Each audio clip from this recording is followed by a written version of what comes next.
What a year it has been, and what a year for me to be able to begin as your executive pastor. Thank you. Over these last few months, I've got to experience not just so much, but I really have had a taste of the last 50 years because of this being our 50th anniversary year. I've been learning so much about the 50 years at Hillside, about prayers that have been offered years ago, the sacrifices that have been made, and the faith of those people whom we affectionately refer to as the Spirit of 74, those founding members who, because of their faith and God's blessing, they got us here to this year. They got us here to this Sunday. They got us here to such a time as this. And on this Vision Sunday, today, I think if I could do anything with you, I would love to bring you back 50 years. Wouldn't it be cool if we could instantaneously transport ourselves back to that first opening Sunday? If only we could go back in time and try to explain to those people back then, 50 years ago, what would be happening today. I'd love it if I could somehow figure a way to do that. Can you imagine? 50 years ago, 1974, if someone had have tried to tell our founding members what Hillside would look like today, the impact that we'd be having, and the changed lives that we'd be seeing, the hundreds and hundreds of people who would be baptized over the next 50 years. Some of them back then might have been at least tempted to say, "Who are you?" And that's crazy. Some of them would have been tempted at least to say, "Impossible," right? Imagine going back in time and speaking to the founding pastor, Phil Stairs, or Nita Trites, who still is here Sunday after Sunday. Imagine leaning in and me being able to say to Jack and Grace Stultz, as they were working through the struggles of bringing three small churches together and the obstacles that they would have been facing back in that day.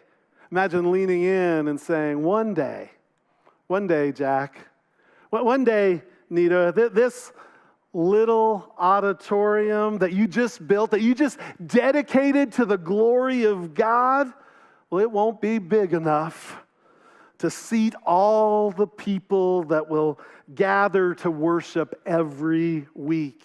Won't be big enough for all those that will call Hillside home. Instead, one day, this little room will be filled with 180 plus teenagers, and another 1,000 people will gather throughout the rest of the building in multiple services. There's going to be an expanded facility on this property that you cannot imagine. A huge stage with technology way beyond your imagination every single Sunday. I'd love to have been able to say, you know that big 19-inch color floor model TV you got in your living room? Well, someday there will be a 60-foot screen across the front, 9 feet tall. It's way beyond what you could ever imagine. And on that screen, some Sundays, it'll say, "Oh, for 1,000 tongues to sing." And every Sunday, there'll be 1,000 tongues or more singing, worshiping every Sunday to the glory of God. Imagine trying to tell those people back in the day that one day people from more than 45 countries will gather right here on this property to worship the living God. You know, hearing all of this, maybe the Bullmans or the Steves or the McPherson families might have looked at me back in the day as I was foretelling them what would happen. Maybe they would have said, no eye has seen, no ear has heard, no mind can even comprehend the things that God has in store for those who love him. But others, that there would have been others back in the day that would have at least been tempted to say, impossible. Imagine telling that little church in 1974 that someday the annual budget would be more than $2 million every year. Impossible. No. Over these next 50 years, folks, thousands will give their lives to Jesus. Thousands. Impossible? No. Imagine trying to explain to them the numbers of people who would be called into ministry and who would literally travel around and around the world sharing the good news of Jesus. Imagine trying to explain the impact that those people would have, that our teenagers would sometimes have in high school after high school throughout this city. Impossible? No. Imagine saying to them back then on that grand opening Sunday, it's all going to happen, and it's all because of the blessings of God and what's happening here this day in 1974. One day, broken marriages will regularly be restored here on this property. The hurting will find healing here. People who are far from Jesus will find a path forward in a new, vibrant, real relationship with the living God. Imagine explaining that hundreds more would join services every Sunday on their home computers or watch us on their telephones. The confusion that would have come over them, the difficulty in understanding what could be in 50 years. See, no doubt there would have been those who would have doubted back in the day if they could see into the future to this day. But then there were those who believed. They believed in a vision for a better day, a bigger impact, more changed lives than they could even imagine, yet they believed.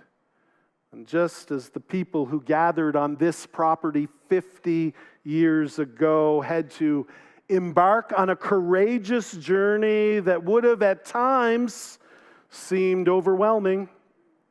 It would have seemed too big. You want us to do what? That's too much. That's too far. That's too expensive. That's too impossible. Today, there is a courageous path forward that we must take, that together we must now pursue, just as they did those who came before us. Today, with so many in our city coming from so far and wide, and yet so far from Jesus. Today, with our kids and our teenagers facing unprecedented opposition and confusion. Today, with the challenges of inflation, and people deconstructing their faith and the stories that surround us of how that could never be, how even this old book is for another time and another place. Get with the program. It can be tempting when you start going down those roads of all the problems, all the difficulties. It can be incredibly tempting. To echo those words, impossible.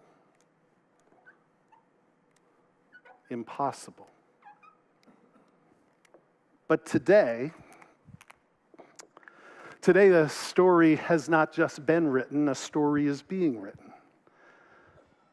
And today is a day that together we must decide. No matter what the cost, we must decide to pursue the impossible. What's this? Today, we join with our founding members, those we've honored as the Spirit of 74. It's a day for all of us to join with the writers of Scripture who quoted Mary as saying, "With God, nothing shall be impossible." It's a day where we grow our faith for an even greater tomorrow, where we can quiet the whispers of life when the impossible stares us in the face, when the mountains are too high, the valleys too deep, the reality is too expensive, when it all seems too difficult. At Hillside, we've already seen the impossible happen, and we've seen a youth group grow to over 200 strong, and countless children, teenagers, and adults alike find purpose and passion in Jesus. We've witnessed people who we never thought would have ever stepped into the waters of baptism, hearts once distant, now drawn near. We've seen new beginnings in places where hope seemed lost. We've welcomed people from 45 countries around the world who are wonderfully strengthening our Hillside family. And together we've weathered numerous challenges throughout the years, including a global pandemic, without losing heart or ever giving up on the vision. Pursuing the impossible is part of our identity as a church. We are here today because of those in the past willing to boldly envision greater things and faithfully trust God for the impossible, all for His glory. And so today, we continue to take hold of the words of Jesus. With man, this is impossible, but with God, all things are possible. As a family, we look at all the impossible things the Lord has already done. What a story He is writing. And step into a new day by placing our faith in the living God. We set out to please Him alone. We gratefully give honor to the Spirit of 74, but understand that together a new movement begins, a new identity is embraced. Today, we become Legacy 24 as we prepare for the next chapter of God's plan for Hillside, as we courageously pursue the impossible.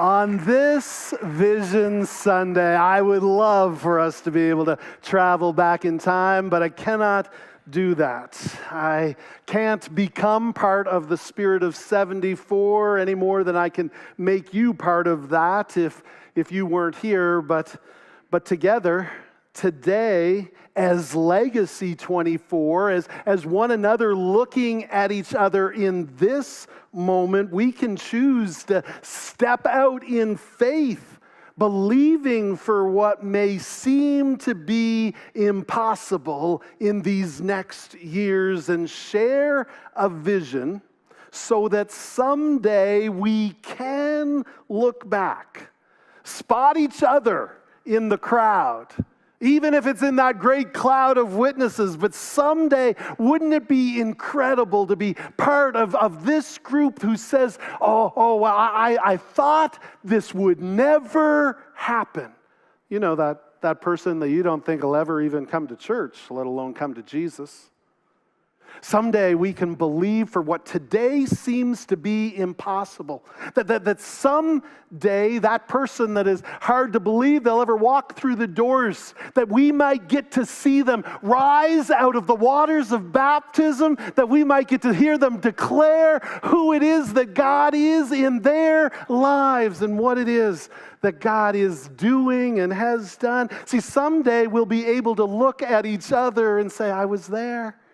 I was part of it. In the same way as the Spirit of 74 looks around and almost in disbelief at times, someday we'll look back And we'll remember that we were part of what it is that God wanted to do because we believed in faith. We believed and we went after, we pursued the impossible. And now, so together we believe there are 4 steps on our courageous path over these next few years. And these are steps that I want to present to you. One builds on the other. We don't want to trip up the stairs. We want to go one at a time. Some of these you'll see are imminent. They're already in the works, but some require great work in the years ahead. And so that first step that I want to talk more about in a moment is to expand access for greater impact. We need to do that. The second step, and I'll unpack these a little bit, but the second step is to embrace newcomers for outreach and for engagement like never before. All newcomers to Canada, newcomers to this city, newcomers to your community, newcomers to this place. We've got to find a way to truly embrace and include those that are far from God. And third step, as we keep taking a step up, we need to enlarge spaces for expanding opportunities. And then finally, the fourth step will be to elevate the possibilities for more ministry than we've ever experienced before. But let me go back to step number 1 here just quickly and talk about expanding access for greater impact. Our first step in reaching more people more fully with the hope we have is to make this building and this property that's been entrusted to us easier to get into and easier to get out of. You see this urgent work has already begun. It's already in progress. But I want you to know today the vision is not about pretty curbs or more pavement or even improved parking. The vision, as much as it is needed, is not about even a driveway access to Oak Ridge. Those are important details, but they are merely a means to an end. We need people who can go deeper and see beyond the pavement to the people. See, these steps will allow us to reach more people more fully for Jesus. And the way to do that is expand access for greater impact to what it is that God's entrusted to us. See, our current reality is holding us back. It's dictating service times. It's causing people to drive away when they can't find parking. It happens. Turning onto Mountain Road can be dangerous, and our single exit is creating long delays after services. In a culture, this is all happening in a culture who lives with immediate access and instant gratification. Well, we shouldn't be so impatient. They shouldn't be so impatient. We are, and we've been called to reach this generation, this culture, these impatient people, and so we've got to remove every barrier to reaching people, and one of those things is just expanding access for greater impact. The second step is to more fully embrace newcomers for outreach and engagement. All newcomers. Newcomers to Hillside, newcomers to this community, this city, newcomers to Canada. We're surrounded by a culture and a community that is so far from the God of hope we know could help with the problems of our world. The addictions, the homelessness, the brokenness of society. See, we know the answers. This relationship with God transforms everything, and God has already brought hundreds of people to us from 45 plus countries, many from Christian backgrounds who need ministered to. But many more have come to this city from other places in Canada, from all different religions, from all different languages and backgrounds. And so many Canadians are looking for answers in all the wrong places. Yet we have the answer for all. And there's never been a better opportunity to more fully reach thousands of people from around the world and down the road with the hope we have in Jesus. To better minister to those who are already here and to reach out to those who do not yet know Christ, we believe that the next step is to refresh and renew our staffing structure, revisiting both our individual and shared responsibilities, and prioritizing connections with all those who need Jesus. And so we're excited today to announce that next week, during our International Sunday, we're going to be able to introduce you to our new Director of Multicultural Engagement. This is an exciting day, yes. This position will begin in January, and along with our renewed structure, will allow us to reach more people more fully than ever before, truly embracing all newcomers for outreach and engagement. And so with these changes will come the eventual need for a third service, allowing us again to be tremendous stewards of the facilities and the property that's already been entrusted to us. It'll bring us to step number 3.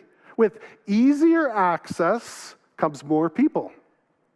With the growth of our city comes more people. And with an inviting and inclusive culture will come more people. And with reaching more people for Jesus comes the need for step number 3, enlarging spaces for expanded opportunities. This is an exciting one. As Hillside continues to grow, we're planning to not only add a third service and a strategic, complete site plan to make sure that we're using every corner of the 19.5 acres that have been already entrusted to us. In our commitment to stewardship, believing that as we are faithful with what we've already been entrusted, with what we've already been given, God will entrust us with more and more and more. See, brick by brick, day by day, God is building His church, and He's wanting to use us in incredible ways in the days ahead. See, we now see a clear path forward. Things might be expensive, but look behind me. We envision what others may deem impossible. A new entrance, a welcoming, spacious lobby where people can experience hospitality, have real conversations where they might even be able to hear one another. They might be able to access resources in a new way and engage in ministries 7 days a week rather than just a few hours on Sunday, because we want to be good stewards of every square foot. Currently, just a little under 2,000 square feet, our lobby holds the potential to transform into a 6,000 square foot hub for community and ministry. And so now, before we get to step number 4, I want to call on Pastor Jerry to come on up to the platform. I want us to keep going with step 4, but I'm excited to talk a little bit about these steps with our senior pastor, Pastor Jerry. And so, Jerry, I do promise to get to step number 4, but first of all, I want to hear what it is that you think so far of what we've presented here today. This is a really exciting Sunday. I always look forward to Vision Sunday. In fact, I was chatting with one of our seniors who was at the early service today, and he said, man, I'm so excited. He said, in fact, I'm so excited I'm going to have to go home and have a nap. Anyways, but just really excited. And you know, what excites me is that we know that any organization, any business, or any church that has more memories than dreams is ultimately going to become a dying organization. And I'm so thrilled that we have a lot of memories as we look back over the last 50 years of God's faithfulness, right? Yep. But, man, we're still dreaming. We're looking got ahead big to dreams exciting days ahead. Yeah. And, you know, John Maxwell said that if you are still excited about the things that you did 5 years ago, you're not growing. And, you know, whether in our personal lives or as a church, we want to continue to innovate, to grow, and to be faithful with what God's entrusted to us. So I'm excited that we're dreaming about what we're looking at for the next 5 to 10 years. And a couple of things that just come to mind, Kevin, as you presented so well, you know, the 3 steps and all that. 2 things everyone needs to really catch. Number 1 is that these 3 steps are really strategic starting points, right? That they're essential to really launch us. They're immediate priorities that will launch us into the next 5 or 10 years of ministry. But it's not everything. These are just the next steps that God is calling us to. And the second thing people need to catch is that there's more than we could possibly share with you in a few minutes here today. So we've actually put together a web page. Want to encourage you to go to the Pursue the Impossible webpage, and there's 12 frequently asked questions because Kevin and I have been co-chairing the vision team for the last year. There's been a lot of conversations we've had with you and with our board and others, and so just anticipating some of the questions that people will have, understandably, want to really encourage you to visit and check out those questions. Now, one of those is about the lobby. So could we talk a little bit about why the lobby is such a key priority? Yeah, certainly. We haven't even let you inside the lobby really yet, but we'll show you just some concepts. And everything that we're showing you here today is just very much conceptual. There is nothing whatsoever in stone, but we're trying to dream big dreams and help you to envision the impossible. And one of the things that we just see as such a huge need is this overcrowded lobby that needs expanded so that we can have those conversations, so that we can build community with one another, so that we can use that space. Currently, you know, pastors come with ideas of, oh, why don't we try this or do that? And so often we have to say, because of our space limitations, we just can't go down that road. And it's the lobby it would become this hub of community life, and it really speaks about culture and warmth and being a place where people can connect and experience community, not just on Sunday, which is important, but also, 7 days a week. And so, these pictures are just to kind of help everyone to kind of stir your thinking a little bit about it's not just empty, sterile kind of space, but it's ways that we can engage people. And Pastor Kevin, the reality is that, we don't live in a warm climate. We're not in Florida. We don't live in Hawaii or other places where you can have coffee and you can bring Serve Expos outside, in the courtyard. We live, man, get your jacket February's on, coming. right? Snow's coming, right? And really, even our weather, like even in the middle of the summer here, the rain is so unpredictable and whatnot. We need this space, not for space alone, but for people. For people, And so as we think about the lobby and that, what about this auditorium, which is really such a remarkable gift to us? Yeah, one of the things that people ask is, well, what about expanding the auditorium? What about, building bigger so that we don't have to go to 3 services or those kind of things? And after a lot of research and talking to a lot of different places, one of the things that either you've stumbled upon or God has protected you with is this is the size. A 600-seat auditorium is the prime size that even mega churches now throughout North America are going after. That's what they're building and having multiple multiple services in those. And one of the reasons is because as a communicator, I can see you. I can see the eyes, I can see you, and you can see each other, right? There's community and there's connection in a room this size. Once you get to thousands of people, you start to lose some of that. Yeah. And one of the things that I see here is you guys have protected community and connection. Yeah. It's such a huge value. And as we move forward, we want to be good stewards of the space that's already here. Yeah, there's a warmth and there's a sense of community and welcome in the worship and, the acoustics and everything. It's just really, and so, to have this gift and then as good stewards to use it more often in a strategic way. So as we think about that, let's talk about adding, going to that third service, which you've mentioned. The third service certainly is something that as God provides and as he brings people, as we take these first couple of steps, I really do believe that we're going to need to go to that third step, and I hope and pray fourth, fifth, sixth service. Right. Don't want to scare anybody, but let's be really good stewards of the space that's already been entrusted to us. Yeah. And so I think there's some incredible things that can happen as the needs arise, as you invite people, as you know people that need to be ministered to, and as you say to people, hey, will you come sit with me?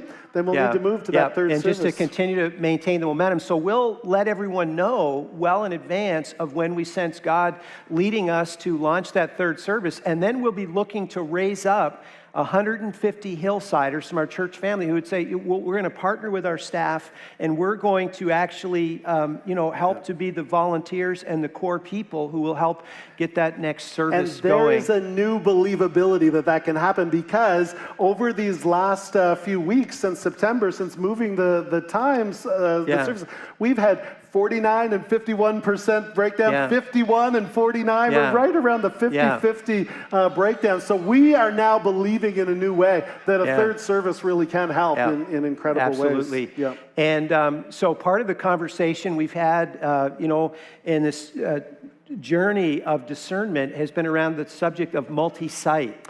Right. And we should comment a little bit about that. Yeah, and that is something that we want to continue to explore. But one of the things that I would say about multi-site is we've been entrusted with 19 and a half acres here in the center of just a busy, exploding city.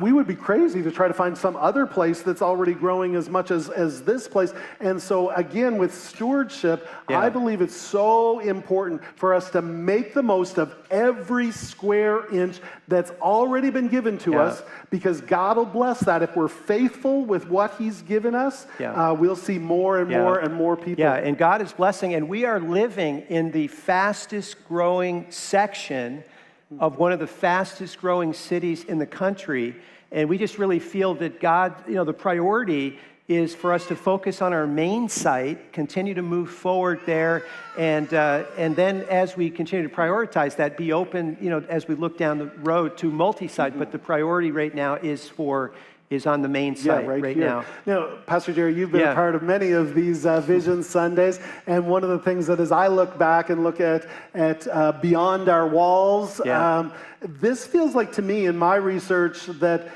this is really a continuation. This is another step in all that. This doesn't mean that Beyond Our Walls is done, finished, and closed. Oh, absolutely not. In fact, Beyond Our Walls really was more than just our previous 5-year vision.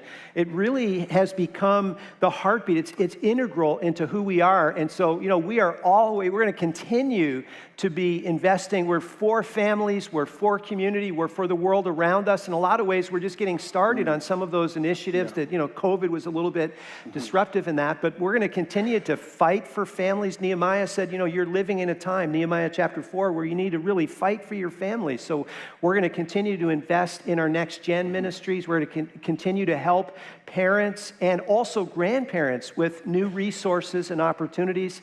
In fact, I just want to mention that we're going to be hosting a grandparenting summit. Yeah, that's right. Called Legacy Grandparenting Summit. It's going to be a live one-day simulcast here in February, and really trying to resource and envision grandparents to the importance of their role in faithfulness to the kingdom. Because they have And- such influence. Oh, Yeah, absolutely. yeah. So we're going to continue to pour into ways to be for families, for community. And of course, during Beyond Our Walls, we launched this new global partnership in El Salvador. We're going to continue with trips annually, mission teams going there.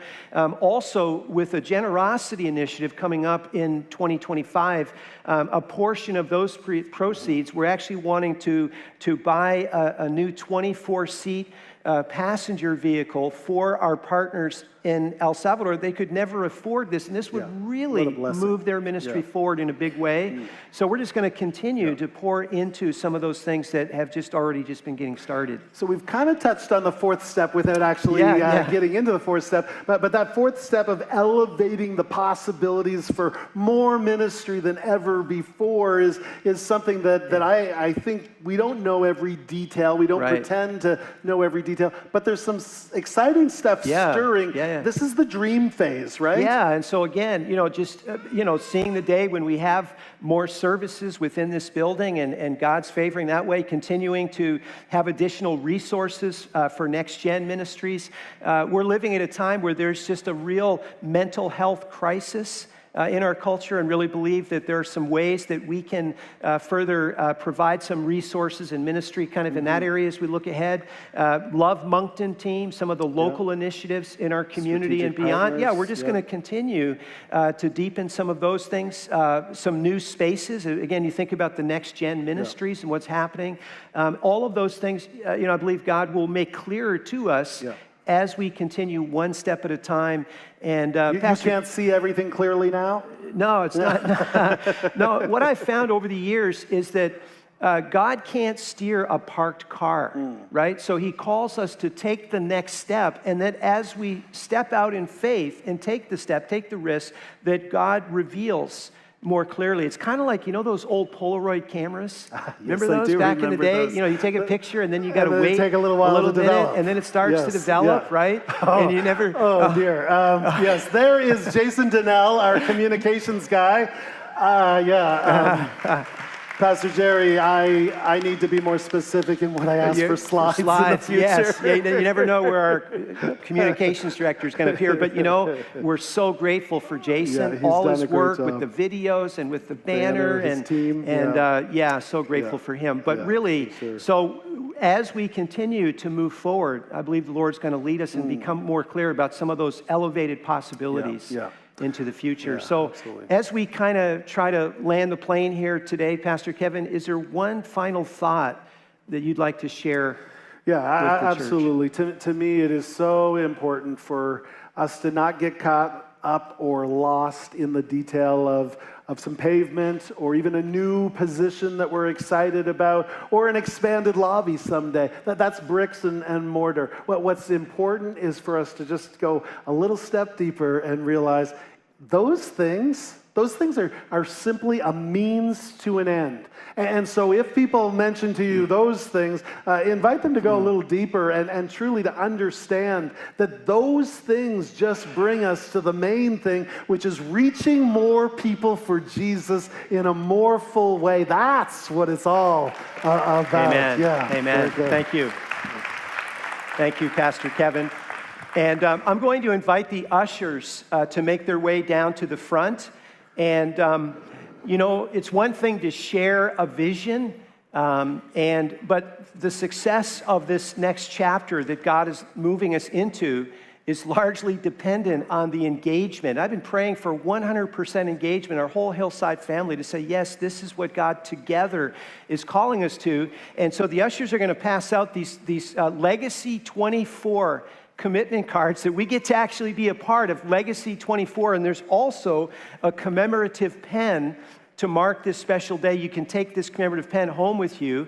But on that commitment card, you'll notice there's a Bible verse that's there, this Legacy 24 card, and that Bible verse is in Hebrews 11 and verse 6. That's our theme verse for Pursue the Impossible. In Hebrews 11:6, it says, without faith, it is impossible to please God. Not that it's just improbable or unlikely. It says, no, without faith, it is impossible. And this, of course, many of you know is the Biblical Hall of Fame chapter. And when it goes on to talk about people who acted in faith, there was Moses and Abraham and Joseph. And then as we think about Joshua and, the series we're going through this fall, it goes on and says, by faith, the walls of Jericho fell, get this, after the people had marched around them for 7 days. In other words, God did a miracle. I'm going to be preaching on that passage in Joshua in a couple of weeks. But it said the walls, God, had those walls come down, but it was after the people took a step forward, right? And that they marched around the walls for 7 days. And then it goes on in this chapter and says, and by faith, the prostitute Rahab, because she welcomed spies, because she took a step of faith and trusted God, she became part of the larger work that God was calling her to. And so that's an invitation to all of us that faith it involves commitment. Faith is acting upon the promises of God. And so I want to give all of us who call Hillside home the opportunity today to say yes, that I want to become part of Legacy 24, this new identity, this new group, this new chapter we're moving together in, and that I commit to expand access for greater impact, to embrace newcomers, for outreach, to enlarge spaces. And by the way, those first 3 steps, as Pastor Kevin and I were sharing, those are all immediate and urgent priorities for us. And we've already started it, with the parking lot. Next week is really exciting. We're going to meet the new director of multicultural engagement, and that position begins in January. And I just want to share with you my BHAP, right? Big, Holy, Audacious Prayer, kind of like acronyms, if that's okay. But my big, holy, audacious prayer is that we would have the resources so that we could actually begin construction on this new lobby that, is this hub of community life next summer. And so you'll be hearing a lot more from Pastor Kevin and me and our leadership over the next few months. We're going to be having a generosity initiative next March, April, in order to help resource these next steps forward. And so the last box just says that you'd begin praying now, with an openness to how the Holy Spirit would lead you to pray about, whatever that financial participation might be, and to write your name there. And then I want you to flip over the card to the front, and you'll notice that there's a little bit of blue space near the bottom of the card. And we have a white marker in every row. At the edge of every row, whoever's sitting on the edge of a row will identify a white marker.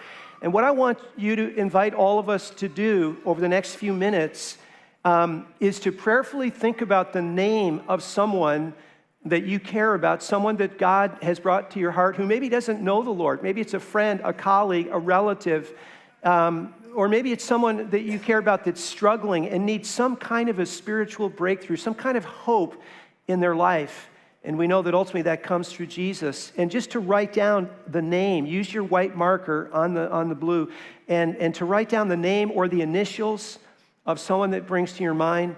And then a little bit later when the ushers come by to receive the commitment cards, we want to be praying because ultimately this is about people coming to experience the hope that is found in Jesus. So remain seated, enjoy these quiet moments, and the team is going to sing sort of a presentational song as we continue to keep our eyes and our hearts open to the Lord. Father, thank you for all that you have done over these last 50 years.